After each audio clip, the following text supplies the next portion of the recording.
2028లో బీసీలదే రాజ్యాధికారమని తీన్మార్ మల్లన్న అన్నారు. నల్లమల క్రూర మృగాలను కుర్చీలో నుంచి దించుతామన్నారు.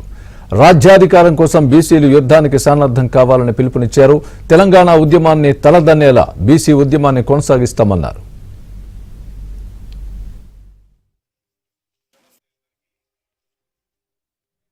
పట్ల మీకున్నటువంటి ప్రేమ అభిమానం అంతా కనిపిస్తారు. కానీ ఒక యుద్ధం చేయాల్సినటువంటి వీరుడు బానిస లక్షణాలతో ఎట్టి పరిస్థితుల్లో ఉండకూడదు. అర్థం చేసుకోండి. నేను చెప్పాను ఇప్పుడే మనం బీసీ ఉద్యమం కరెక్ట్గా చేయగలుగుతాం. బీసీలంతా ఒక సింబల్ మీద పోటీ చేయాలనేటువంటి మాట చెప్పాడు. 100% సింబల్ మీదనే పోటీ చేస్తాం. మనం బీసీ పోరాటం చేసి ఇంట్లో పడుకునే పోరాటం కాదు ఇది. బరాబర్ రాజ్యాన్ని హస్తగతం చేసుకునేటువంటి పోరాటం.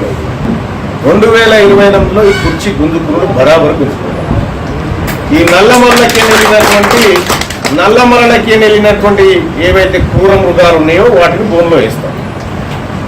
క్రూర మృగాలను బోన్లో వేయడం, బీసీలను అధికార పీఠం మీద కూర్చోబెట్టడం, ఇదంతా జరిగి తీరుతుంది. తెలంగాణ ఉద్యమాన్ని తలదన్నే రేంజ్లో ఈ ఉద్యమం రాబోతా ఉంది. మీరందరూ సిద్ధంగా ఉండి అందరూ ఉద్యోగస్తులు మీ స్థాయిలో మీరు అండగా నిలబడాల్సిందే.